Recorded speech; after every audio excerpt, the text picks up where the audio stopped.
Pertsonaiari buruz irakurtzen eta aztertzen hasi nintzenean ikusi nuen lehen gauza izan zen artearekiko eta kulturarekiko sentsibilitate handiko politikaria izan zela, ezta?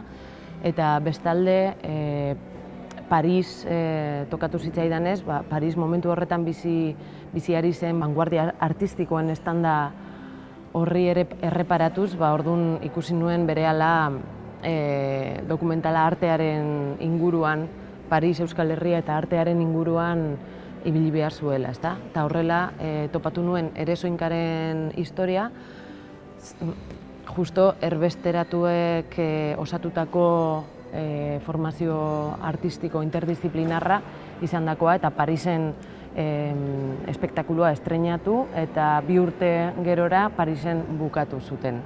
Eta beraz, hor 3 elementuak uztartzen dituen Eresoinkaren historiaren bidez.